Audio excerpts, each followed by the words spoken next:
Sur cette chaîne, j'aborde quand même parfois les chocs culturels qu'il peut y avoir entre français et russe. Bien sûr, à mon niveau, qui est un niveau extrêmement léger, on va dire, sur ce point-là. Parce que j'ai rencontré déjà quelques Russes, mais je ne suis jamais allée en Russie moi-même. Et je me suis posé la question, dis donc, quel est le choc culturel des Russes qui viennent en France? Je sais que certaines chaînes en parlent, principalement la chaîne de Diana, du Russe Facile avec Diana, et je me suis dit, Diana c'est une personne qui a sa manière de voir les choses, mais les autres Russes, qu'est-ce qui les a un petit peu choqués, qu'est-ce qui les a un petit peu interloqués quand ils sont venus en France pour la première fois ou pour les premières fois. Et j'ai donc demandé à Elena Meledina, ma super prof de russe, de répondre à cette question. J'espère que ce sera vraiment amusant, que ça vous fera sourire.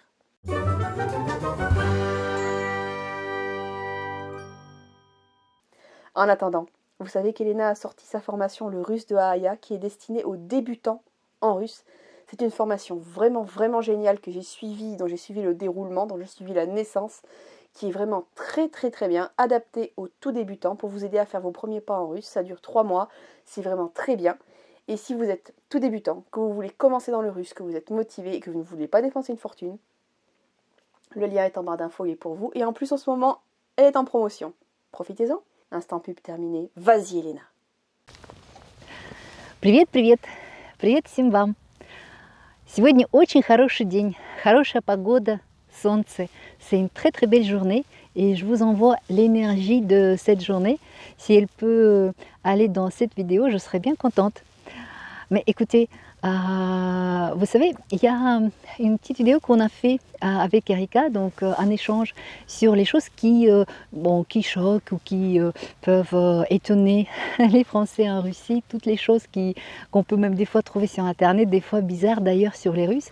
Mais vous savez, bon, forcément, dans l'autre sens, il y a aussi des choses qui peuvent étonner les Russes chez les Français, donc ou en France. Et donc voilà, je voudrais vous partager ma vision donc des choses vraiment qui m'ont un petit peu, bon, je dis pas choquée, mais étonnée par rapport vraiment aux traditions en Russie, aux choses auxquelles j'étais habituée donc en Russie avant d'arriver en France. Donc je vous révèle tout ça. À vrai dire, la première des choses, c'est vraiment le suivi des rituels, si on peut dire, vous voyez.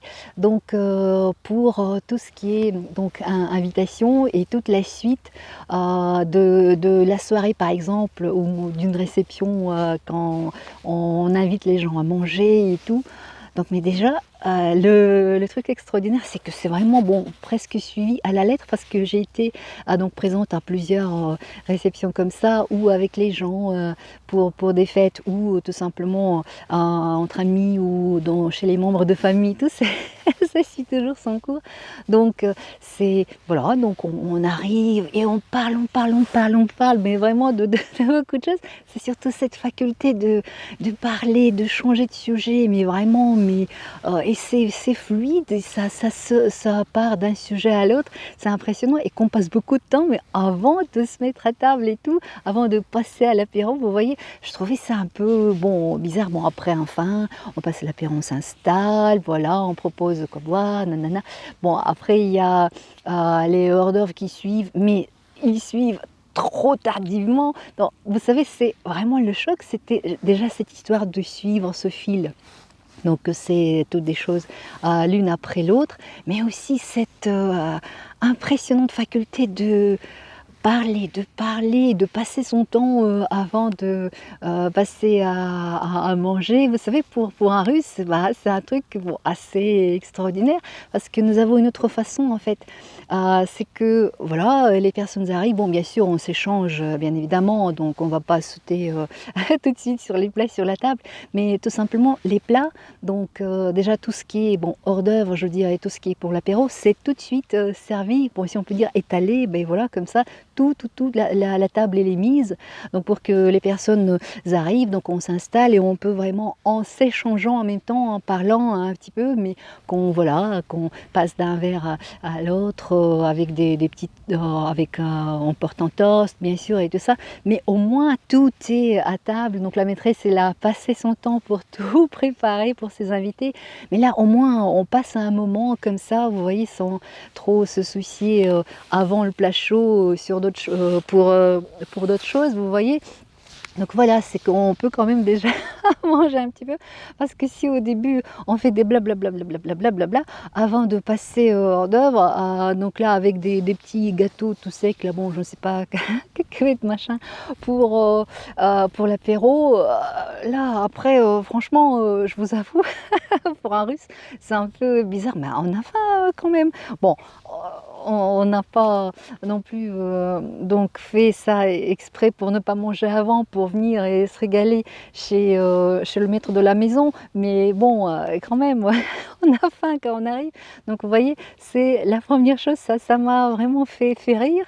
Et bon, moi, c'est pas pour vous offenser, bon, je sais pas, voilà, c'est juste une vision comme ça, sans jugement, mais vraiment pour une Russe, pour un Russe, c'est un truc qui choque, quoi, voilà. Bon, bien sûr, il y a la, la deuxième chose, c'est lié avec le transport en commun. Vous savez, donc je pense que c'est un petit peu vraiment les traditions et tout un système qui est différent en Russie, parce que dans la plupart, donc dans les villes, donc c'est un peu le principe comme dans les grandes villes françaises, c'est qu'il y a le transport en commun qui va quand même dans beaucoup de points de la ville pour que ce soit accessible pour les personnes par exemple qui n'ont pas de voiture, ou les jeunes, voilà, les étudiants et ainsi de suite. Mais c'est dans la plupart des villes, bon je ne parle pas quand même des villages perdus dans la nature éloignés, donc là ça existe, mais quand même le système vraiment c'est dans toutes les villes, donc c'est vraiment le transport en commun qui est bien développé, ça a toujours été, donc c'est bon. Notamment, c'est dû, je pense, aussi pour l'histoire de manque quand même c'est une question financière de s'acheter une voiture facilement, ça se peut, mais moi j'étais vraiment habituée voilà, d'aller où je veux, mais vraiment sans aucun souci. Il y a plein de petits bus, des tramways, il y a le métro, mais ça dépend des villes, mais tout. Et non seulement un adulte, mais un gosse par exemple, il peut aller, bon je dis pas un petit de 3-5 ans, non, mais je parle quand même déjà des petits gosses de CM, hein, ou même de CP, vous voyez, les choses comme ça. Bon, ça étonne peut-être, mais bon voilà, mon fils à l'âge de 7 ans, il se débrouillait pour aller à l'école, soit c'était à pied, soit aller en bus, vous voyez, donc, et ça choquait personne parce que c'est indispensable, surtout pour les travaux quand ils travaillent. Et là ici en ville donc française surtout, donc imaginons, moi je connais tout ce qui est autour de Lille, mais on va dire dans beaucoup de villes, on peut pas dire que c'est un village, non, c'est une petite ville pour moi, mais le bus il est pas trop souvent là quoi, donc voilà, c'est desservi, mais tous les tremblements de terre, bon j'exagère, mais vous voyez, pour moi c'était quand même très étonnant que c'est pas tellement développé, parce que c'est trop l'habitude que les gens ils se rendent tout partout en voiture quoi, et même pour ramener son enfant à voilà, un cours je ne sais pas, de judo, dessin, musique, n'importe quoi, c'est qu'il faut toujours utiliser sa voiture. Et l'enfant, par exemple, il ne peut pas être assez autonome pour savoir prendre un petit bus ou voilà, une paire d'arrêts de tramway pour y aller. Voilà, c'est juste vraiment de très grandes villes. Et en plus, bon, au métro de Paris, je ne sais pas si voilà, les parents ils vont laisser leurs enfants de s'aventurer là-dedans. Mais vous voyez, il y a quand même une autre tradition, vraiment une autre façon de voir ces choses-là en Russie. Et pour moi, c'était vraiment étonnant quand je voyais que voilà, on est vraiment en manque de possibilités quand même de se déplacer librement et dans beaucoup d'endroits où on veut si on n'a pas de voiture. En Russie, c'est vraiment... Voilà, donc c'est parce que c'est conçu vraiment sans. Donc maintenant, au contraire, notamment dans ma ville natale, donc, qui est une ville très ancienne, elle a plus de 1000 ans. Donc forcément, il y a des petites rues donc, du centre, mais tout, c'est assez étroit. Vous voyez, les plus grandes, voilà, c'est déjà pas énorme, et forcément maintenant c'est un autre problème qui arrive, c'est qu'il y a quand même beaucoup plus de gens qui peuvent se permettre la voiture, donc on veut faire un petit peu comme voilà en Europe aussi, c'est plus accessible, vous voyez, et il y a trop de voitures et le transport il reste quand même, et ça crée des bouchons, c'est que c'est pas du tout top finalement. Bon, après, on dit qu'il y a une certaine indépendance, il y a les habitudes, vous voyez, mais c'est quand c'est dans les mœurs, voilà, quand on a grandi avec, bon, bien sûr, telle ou telle chose, elle s'installe et on s'habitue, mais je trouve que même si on parle de, voilà, de la planète, tout le monde aime bien faire de longs discours, des blabla. Bon, je suis désolée, je dis ça, des blabla sur l'écologie et tout ça, mais voilà quoi, c'est quand même, il y a des transports en commun qui peuvent solutionner ce genre de choses. Bon, après, il y aura moins d'argent qui vont rentrer dans les poches de constructeurs de voitures, voilà quoi, donc tout est lié, je comprends bien, mais il faut savoir ce qu'on veut quoi. Donc voilà, c'est voilà cette vision et voilà, je voulais la partager parce que pour moi c'était choquant qu'il y a un vrai manque de possibilités de locomotion à part une voiture pour beaucoup de gens et que les enfants ils peuvent pas assez tôt être habitués à une certaine autonomie de se déplacer ou se rendre à un cours de musique, de violon, de piano, je ne sais pas, chez son prof, voilà, que sans voiture, donc c'est-à-dire maman ou papa, ils doivent se débrouiller donc pour le ramener, tandis que peut-être en parallèle, il aurait pu faire d'autres choses et être moins stressé, moins courir tout le temps. Donc ben voilà, encore un élément qui m'a étonnée, qui m'a paru vraiment étrange par rapport à ce que j'avais l'habitude en Russie. Mais écoutez, il y a encore un point, mais vous savez, j'ai entendu souvent les Français dire eux-mêmes «Oh, les Français sont nuls en langue, on n'arrive pas à les apprendre», tout ça. Bah, écoutez, moi je trouve que c'est pas vrai du tout, c'est que voilà, on apprend tout ce qu'on veut si on a vraiment envie, si on a décidé. Et voilà, il n'y a aucune raison, il n'y a pas d'un pays ou d'un autre d'être moins bien ou mieux ou meilleur, je dirais en langue. Vous voyez, mais ça m'a choqué vraiment, mais beaucoup, beaucoup. Vous voyez, beaucoup de personnes persuadées, ils disaient oh oui, mais vraiment, oh nul. Bah, je ne sais pas, mais ce que j'ai remarqué, c'est aussi un truc qui m'a choqué au début. Vous savez, une langue française qui est une langue magnifique, belle et richissime en nuances, donc avoir déjà ce trésor en sa possession dès tout petit, donc naturellement, quoi, voilà, sa langue maternelle, ça doit être un cadeau, mais je sais pas, un cadeau du ciel, quoi, et on ne se rend pas compte, mais peut-être ça crée aussi dans, je sais pas, bon, c'est juste... je suppose, mais voilà, ce n'est qu'à mon avis, ma vision que j'essayais de comprendre. Ça se peut que c'est dans le caractère, ça crée une certaine attitude un peu trop, pas trop respectueuse, bon, pas ça, mais un peu trop, bon, hautaine, en quelque sorte, envers d'autres langues, vous savez, parce que ne serait-ce que à l'apprentissage, des fois j'en ai vu les qui étaient persuadés d'une prononciation donc en anglais, mais par exemple Google, people, puzzle, combien de fois j'ai entendu ça, donc les mots en anglais, que voilà, c'est prononcé à la manière française. Et vraiment, mais pour convaincre que c'est pas ça du tout, c'est dingue qu'on, déjà en cours d'anglais que j'ai suivi, donc pour notre formation, j'étais dans le groupe avec les Français. Bah, écoutez, ils étaient en train de, bon, je dis pas se disputer, mais contredire le prof d'anglais, que c'est pas comme ça que ça se prononce en anglais, quoi. Moi ça m'a ça m'a fait rire, mais ça m'a choqué, c'est que vous voyez, il y a toujours cette façon et cette volonté de tout adapter, voilà, tout ce qui vient, les mots étrangers par exemple, à la manière française, donc comme c'est en français, donc adopter, si on peut dire, une autre langue, mais que ce soit, voilà, à la française. Oui, c'est drôle, même ne serait-ce que les marques de voitures, des fois je dis mais Audi, je sais pas, c'est quoi, bah voilà, donc vous voyez, c'est non, Audi, bon, c'est pas un bon exemple, mais en quelque sorte, en russe par exemple, toutes les marques de voitures, entre autres les étrangères, d'autres mots étrangers, on les prend exactement comment ça se prononce. C'est un certain, moi je dirais, respect envers un mot qui n'est pas de chez nous, qui n'est pas donc de la langue russe. Et vraiment, on le savoure, on essaie de vraiment faire un effort de le prononcer, de l'assimiler en version originale, quoi. Mais en français, on réinvente tout, on réadapte tout. Tout à la manière française. Bon, ça facilite peut-être la prononciation, mais bon, pour l'apprentissage, c'est pas le truc qu'il faut faire, quoi.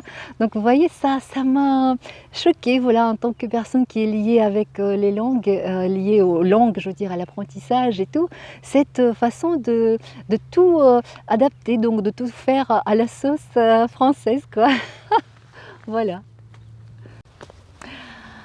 Alors, et donc, vous savez, il y a encore un élément que je voulais vous partager. Pour moi, c'était quelque chose qui m'a étonnée. Non, mais vraiment sans rancune. C'est pas un truc méchant, rien du tout. C'est juste un avis que je veux partager avec vous, ma vision. Et aussi, je peux vous dire que il y avait, je ne suis pas la seule à être vraiment étonnée par la chose. C'est que la France, pour beaucoup, je pense, de pays, mais en tout cas pour les Russes, c'est vraiment le top de tout ce qui est la mode. Vous voyez donc la beauté des mannequins, des défilés, c'est le pays de la cuisine extraordinaire, exquise et ainsi de suite. Bon, c'est le cas, mais tout ce qui est justement la mode, vous voyez la coquetterie, la femme qui a la possibilité d'avoir des tailleurs de ouf, de donc toutes les marques possibles et inimaginables qui sont beaucoup françaises, connues dans le monde entier.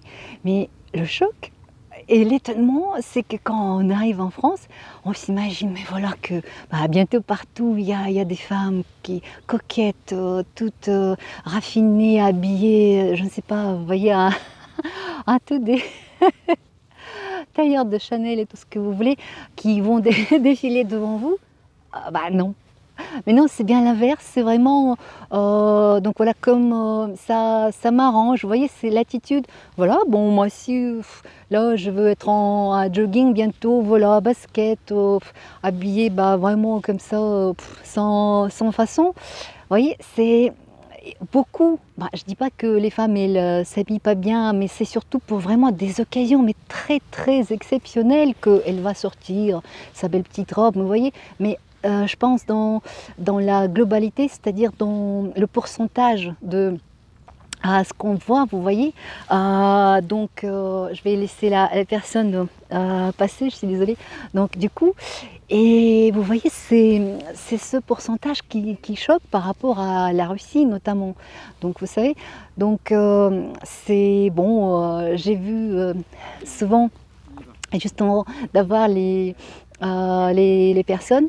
Donc, chercher par exemple les enfants à l'école, vous voyez, donc c'est souvent les femmes. Bon, bien sûr, elles font vite fait, voilà, elle était dans son jardin, peut-être en train de, je ne sais pas, faire le jardin, les mains toutes boueuses et tout, mais c'est pas dans des grandes campagnes éloignées que, que j'habite, quand même, malgré le champ que vous voyez derrière. Non, mais c'est pour dire que quand même, voilà, ce sont des villes normales, si on peut dire, voilà, des villages tout à fait normaux, corrects de la France, mais la façon justement, cette manière générale d'être un peu vraiment moins regardant par par rapport à tout ce qui est donc comment on est habillé, si on est maquillé ou pas maquillé, voilà, il y a vraiment ce manque de coquetterie, de féminité, en tout cas, bon, peut-être extérieurement, j'en sais rien, mais qui n'est pas pareil en Russie. Donc là, je ne sais pas